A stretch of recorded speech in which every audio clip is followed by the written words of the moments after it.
the more that we hold on to or we suppress long held emotion, it will come out in different ways. It could be an ache or a pain. It could be that you have really tight hips and you're unable to do hip openers. It may be that you get into this yoga pose that makes you want to cry. And you don't know why you're having these kinds of responses, but that's your body trying to release. So the movement is really helpful in trying to let go of whatever it is that you've been holding on to.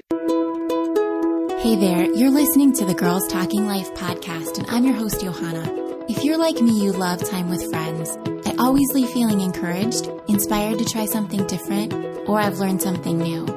So why not continue to grow even when we can't be with our girlfriends? We're not made to do life on our own. So in each episode of this show, I'll bring you a girl and her story to give you refreshing ideas to stir your soul. Let's walk this road together. Are you ready to talk life?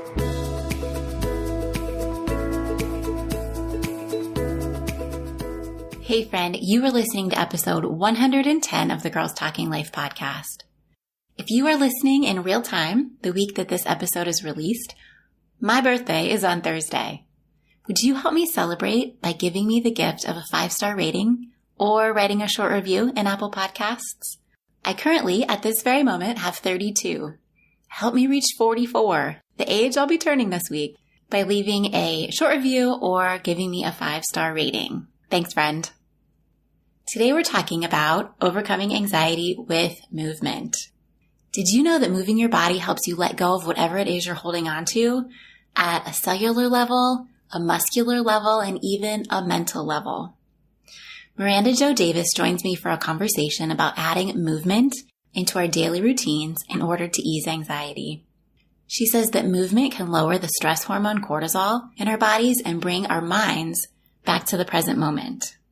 If you already value movement and have it as part of your routine, listen in for Miranda's ideas on how to use that movement as worship. Miranda Jo Davis is an expert in the world of yoga with over 20 years of experience. She owns PerfectFit Christian yoga teacher training and infuses scripture to shape her teachings. In her ministry, Miranda is a biblical counselor using God's word to implement heart change. She is the best-selling author of the book Christian Girl in the Yoga World and is featured on TV, radio, podcasts, and print as an expert in mind-body wellness. Everything she and I talk about can be found on girlstalkinglife.com. Here is my conversation with Miranda. Hi, Miranda. Thank you so much for joining me on Girls Talking Life. Oh, I'm delighted to be here. I'm so excited to share with your listeners a little bit about myself and just the wonderful things that God has brought me through and to the other side. And there's so many tools that we can utilize. And hopefully that's going to come across today as useful to everyone and just a benefit to hearing how God cares about every aspect and there is a solution. I'm really excited to hear about that, and I'm excited for our conversation. But first, just start off by introducing yourself. Yes, I would love to. I'm Miranda Jo Davis, and I am an author of Christian Girl in the Yoga World. I am a master trainer in the world of yoga. I've been teaching for over 20 years, and I love to utilize God's word in my teachings. I'm a biblical counselor in ministry, and what that has done for me is just open a lot of doors for being able to teach people about the love of God, especially from a yoga mat. We know that there's a lot of contraindication around Christians practicing yoga, but hopefully I can speak truth and light into that. I also have 3 people in my family, my husband, my 2 wonderful children, that's a big part of my ministry is family and marriage as well. In your professional bio, you mentioned that you're a biblical counselor and you say that you use God's word to implement heart change. And I just love that. That is what we all need. That is what we're working toward, right? Absolutely. That's just the heart of, I feel like, who God calls us all to be. We're all really ministers into people's lives. Some of us just, I think, take that encouragement a little more wholeheartedly and easily. I think that I've always loved teaching people, and being a counselor role is a little bit different because I've had to learn to be a really good listener as well. But I have a heart for people that are struggling. And I think that that's just from my own childhood. I love to share a little bit about my testimony, and we'll do that, I'm sure, as we talk. But it's just, I haven't always had an easy life, and I wasn't always a Christian or a believer. And so God's word changed my life. And that's what biblical counsel is. It's speaking God's word into people's lives and into their hearts. We are in a series, as you know, about overcoming anxiety. And you have your own story about fear and anxiety and how you overcame it using techniques like breathing and yoga and meditation, and of course, your faith. Will you jump in and tell us a little bit about when you noticed that that was an issue for you, and then what you did to move in the direction of combating that? Yes, I always share that I think I must have come out of the womb fearful. I just grew up in alcoholism. That's a part of my testimony. And there's a lot of chaos and drama around alcoholism. And there's a lot of fear because you just don't know when the other shoe is going to drop in your house. So I learned a lot of coping mechanisms of how to deal with that, but they weren't necessarily healthy. At that time in my life, my parents put me in dance lessons. And that is really kind of where I learned to find movement as a way of relief. When I was on the stage performing, and I was the classic little dancer. I mean, and this has a lot to do with those coping mechanisms as perfectionism. I'm a recovering perfectionist. I always share that. And there's a lot of anxiety around trying to be perfect that I've come to learn about myself. But dancing and movement were really helpful for me with that. And that really just led me to yoga, and how that kind of transferred and how that happened was that by the time I was in college, I was having a lot of bouts of IBS, irritable bowel syndrome. And I did not know how to overcome that. I would have sweats. I would have terrible stomach cramps, and this had a lot to do around dancing and performances and tests. That's when really where my anxiety would just come out. So it was definitely a physiological response. We know today, I know as a counselor, that anxiety it's physical, it's mental, it's emotional, and it's spiritual. So the physiological response was the first thing I had. And this sweet lady in my dance class who was older than me, she said, have you ever thought about trying yoga? It can really help you learn how to breathe and how to relax. And being a perfectionist, I was definitely wound tight. I had a lot of just wanted to do it right. And that created a lot of pressure on myself. So that was really the first introduction, I would say, of me realizing that I had a problem. And then as you move into your adult life, did that go away because you are now in your own space, maybe, and not dealing with your nuclear family, and you have these tools at your side now that you've been practicing? It didn't go away, no. But that's just what I found with becoming more spiritually mature and having wisdom in life, is that I think that God wants us to go through a process. And my healing process has been very long and slow, and it was multidimensional. Definitely yoga. The first time I did take the ladies' advice, I went to a yoga class. I was not, and also it's important for me to say at this time, as transitioning from college into adulthood, I was not a believer. Mm-hmm. I did not know the Lord, but I was seeking something. I was looking for something because I wanted relief. I did not like the way I was feeling. I did not like what anxiety was causing in my life. I just felt like all the plates were always spinning.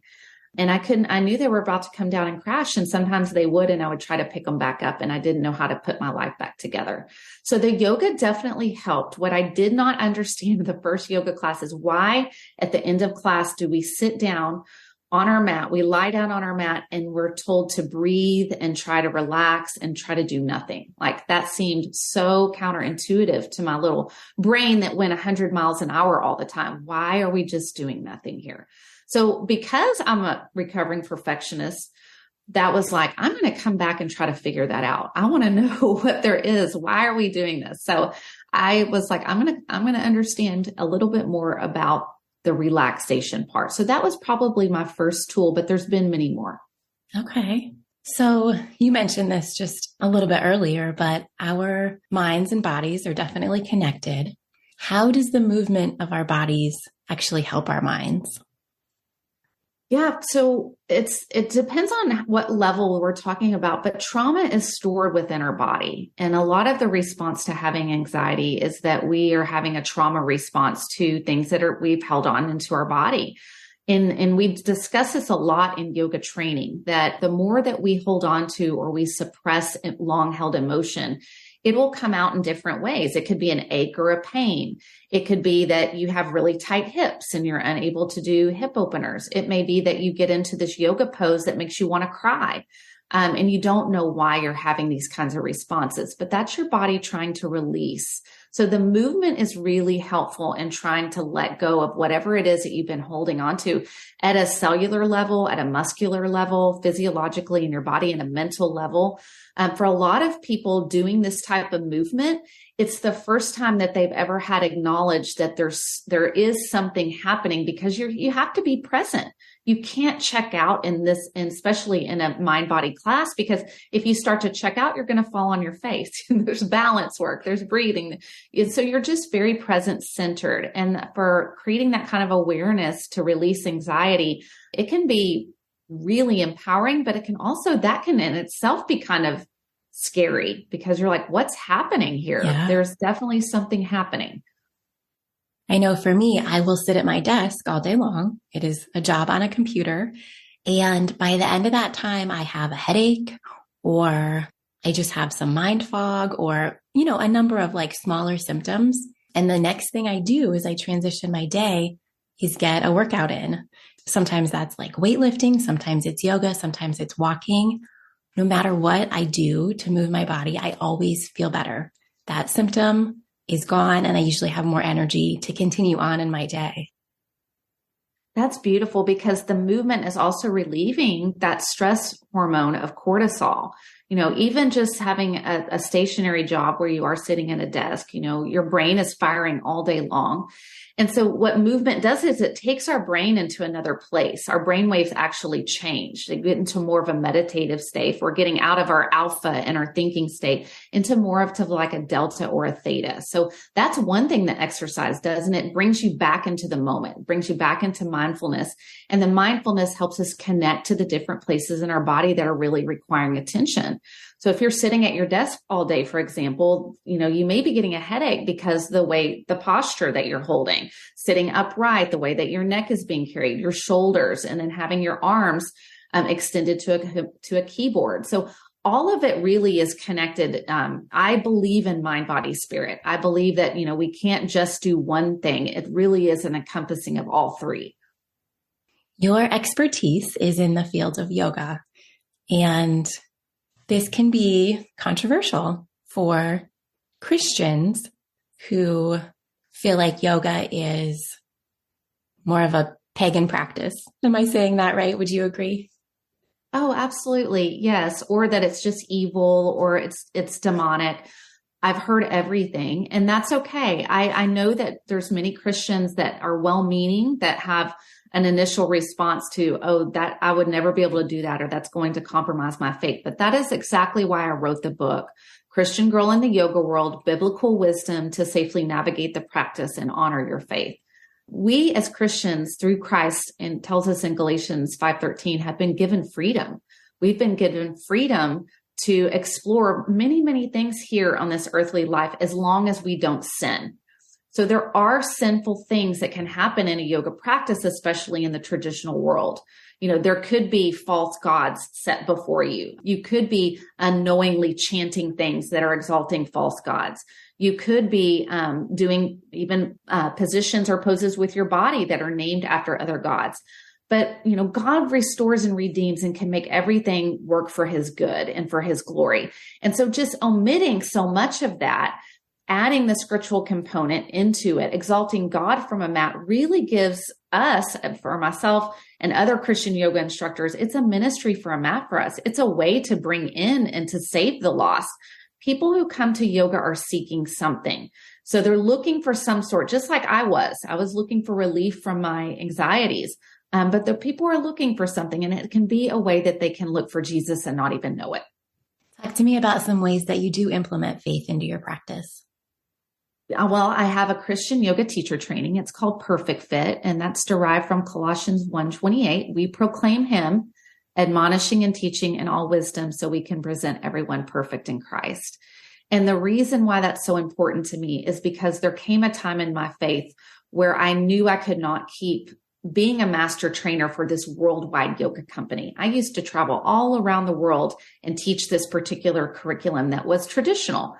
God was like, you're going to, this was after much prayer. God was like, you can continue to practice yoga, but you will need to do it in a way that honors me. And that means you will speak scripture over people. So that is, in my Christian yoga teacher training, I teach 3 primary ways that we integrate Christ. We do it through scripture, we do it through Christian meditation, and we do it through prayer. And you can integrate all 3 of those into a class and make it a really worshipful experience. It's super powerful, and participants just really love it and value it and feel closer to God. I love that, Miranda. That sounds, it's a worship session. It absolutely is. Yes. Yeah. It's, we worship whatever's in our heart. This is biblical counsel. So whatever's in our heart, that's what we worship. I mean, that could be a lot of different things, but if we're on a mat and we're focusing on the Lord, that's our affections. That's our worship. I am taking a quick pause to let you know about the show's sponsor. Every day, we are inundated with words and messages that cut us down, filling our hearts and minds with lies that only bring doubt, anxiety, and heartache. But the scriptures are full of God's truth and his promises to us, so there is no better way to encourage our hearts than to focus on his word. Hide and Seek Scriptures takes it a step further by personalizing these truths and putting your name in the verse, making it that much harder to ignore. The verses are a paraphrased version with your name inserted, providing words of encouragement and truth for your heart to easily grab onto and hold tightly each and every day. I have the Rest in His Grace set. I keep them on my dresser and I read my verse for the week almost every day while I'm getting ready in the morning. It's powerful to have your name included, and it is a lovely way to help write God's word on your heart. Hide and Seek Scriptures is giving Girls Talking Life listeners, that's you, 15% off their first order with the promo code GTL15. Go to hideandseekscriptures.com and use code GTL15 for your first order. You can also find the link and the code in the show notes. Now back to my conversation.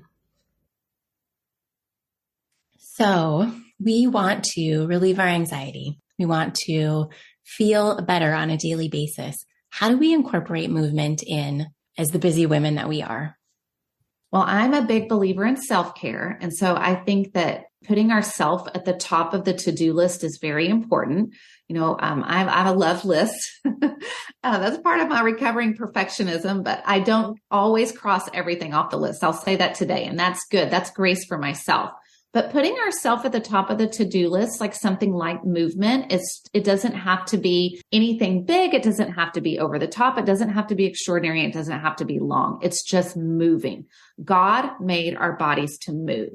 And if we think about scripturally that our body is a temple, we're only given this one body. So how are we going to treat it for today? For 24 hours, what am I going to do with this body? We want to rest, we want to feed it, and we want to move it. And so movement can be as simple as just, if you are at a desk, you're standing up, you go and take a 10-minute brisk walk, or you stand up and you learn a couple of, maybe 5 stretches that you could do that will open up the neck and the shoulders, that will relieve your back, little simple twist, open up the hips. If we can do that several times a day, if time is really an issue for you, you do that 5 times a day and you've moved for 30 minutes. So that's a very simple way. Or if you can just set a block of time. Really, the American College of Sports Medicine recommends moving at least now 4 times a week, up to 30 to 45 minutes. I love that you mentioned stretching. That is one that I was so surprised by. It is not high impact at all. It is just so easy to do. A 20-minute stretching session, the benefits are the same as if I worked out, like the way your body feels and the connection between your mind and body with something as simple as stretching. So I'm glad you mentioned that. I think that's so wonderful that you're seeing the value of stretching, because a lot of times, and maybe that comes as we age. I think that we're more in tune with how the body feels. And I'm a big advocate. I teach something called Plus 40 Fitness, but I love that because we are not able to do a lot of times what we could do when we're 20 years old, so it's just having the wisdom to know that our body still needs something. And flexibility really is, the old adage is true, either use it or lose it. So the flexibility is very important. If you used to be able to fold forward and touch the floor, you can do that again if you cannot now, but it just takes the repetition of practice. You mentioned your Christian yoga teacher training, and you have one coming up. Will you tell us about that? I am very excited to launch again. We are going to begin the second training on April the 14th of 2023. And it's a 7-week intensive. And what I specifically cater to is to traditionally trained yoga instructors. So they already have their certification in traditional yoga. And what I add to it is the Christian component. I probably talk to and work with a lot of women today that have a lot of remorse or regret around, I wish I would have just gotten the Christian yoga certification right up front. Because they know that there's so many of those pitfalls that you do find in traditional yoga. Well, again, God can redeem that. So we just take all the things out of the traditional yoga that would be contradictory to our faith, and we add in the faith element through, again, prayer, Christian meditation, and scripture. And in 7 weeks, you'll be fully certified and be ready to lead your own classes in Christian yoga. Okay. Is this for people just in your area, or is it an online resource? This is an online resource. So globally, come and take your Christian yoga teacher training. I'm very intentional. I bring the biblical aspect with counseling. I work with people one-on-one through this. I'm very hands-on and active. And it is just such a joy to see the trainees come through the training and see what God can do in 7 weeks and empower people to have their own ministry from the mat. That's really my passion. That's awesome. What if someone is like, I'm not ready to teach, but I would love to incorporate a yoga practice. Do you have something for them? I do. If you would go to my YouTube channel, so PerfectFit is my YouTube channel. I have a lot of free videos on Christian meditation, Christian yoga. There's some of my regular fitness videos on there. You can also contact me. I do one-on-one private sessions via Zoom. So if you're someone, that is not local to me, I would love to work with you. What is your final encouragement for us as busy women who just know that we need to add in this component of movement? I would say that this is the ultimate act of self-love, that we love ourselves well when we take good care of ourselves. And that is mental, physical, emotional, and spiritual. And when we work on one of them, it's very easy to work on all of them because our bodies do desire that harmony and that balance. And that's what I love about this particular type of movement in Christian yoga, is that it encompasses and really focuses on all of it. It's the whole body. And we as women can feel guilty for doing something for ourselves. But I think that when our spiritual cup is full, I always think of the spirit within our heart as being empty or depleted when we're giving too much or we're doing too much or we don't focus on ourselves in a healthy way. But when we do, the cup begins to fill up. And when our cup is full, we have so much more to give to others. And that's going to make us the best possible version that God created us to be. Absolutely. And ready and willing to do his work. Yes. Amen. Okay. The final question that I ask all my guests on every episode is, what are your favorite 5? What are 5 things that you are wearing or watching or doing right now that are your favorites? Okay. So mine is always related to the health industry. I love this new kombucha that I found called Clear Mind Kombucha. I actually found it at Costco, but at first found it at like a Whole Foods or a Central Market. It is just really wonderful. I love that it has a probiotic in it. And again, because I still am always worried, I'm not worried. I am believing that God is restoring my gut health.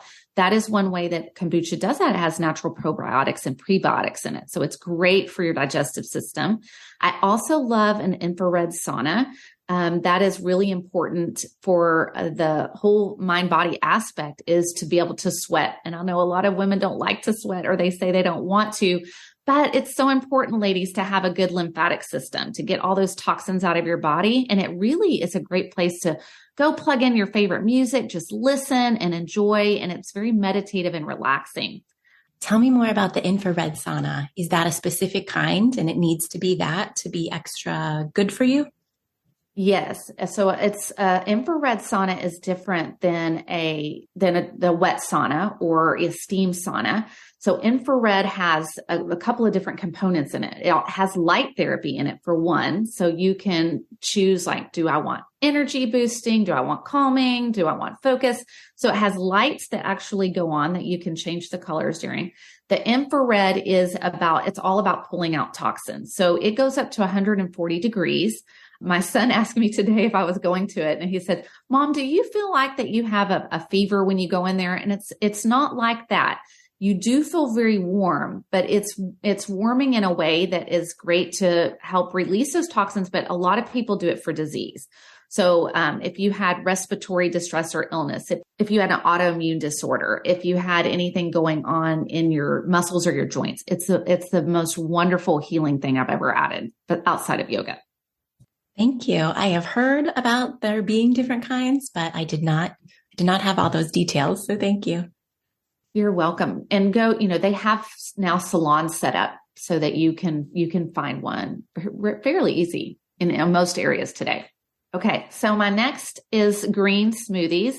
I love a green smoothie because I want to get enough greens in my day and often don't feel like eating a salad. So I do put spinach, kale, parsley, lemon juice into I'm not a vegan, but I love a lot of vegetable type veggie lifestyle. So putting that all together with my favorite protein powder, which is from Metagenics, which is a very clean protein powder, vanilla, spin that all together. I drink that every morning. And then one of my favorite new devotionals is called New Morning Mercies by Paul David Tripp.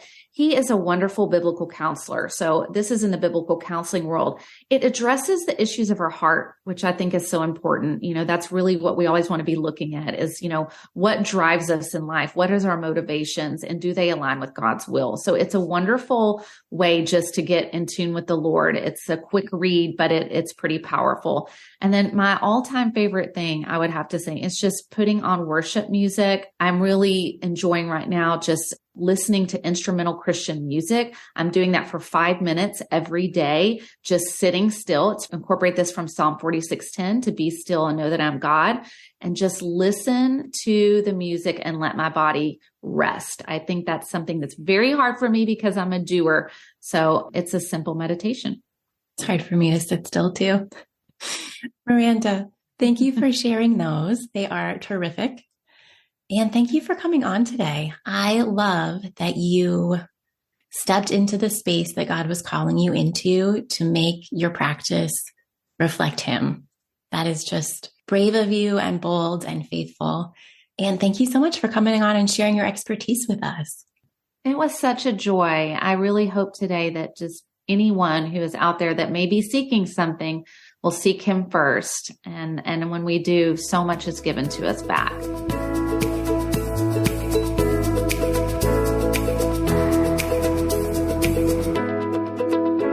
Thanks for listening. I hope this episode was helpful for you. If you don't have some kind of movement as part of your regular routine, do you have something in mind now to try this week? A walk, some stretching, or a yoga practice with Miranda on our YouTube channel? If movement is already a part of your routine, can you use your workout as worship? Yoga instructors, Miranda's Christian Yoga teacher training starts on April 21st. I think in the episode we said the 14th, but it is the 21st. Train with her and get your Christian yoga certification. You can find the link to all the information you need in the show notes. In 2 weeks, I will be back with the final episode in this series, talking with guest expert, Dr. Chinwe Williams. She is a licensed and board-certified therapist answering our questions about anxiety. Don't forget, if you love this episode and want to wish me a happy birthday, please leave a 5-star rating or write a short review in Apple Podcasts. Friend, don't let the conversation stop when the show is over. Share your story and start your own conversations with the girls in your life. Thanks so much for tuning in.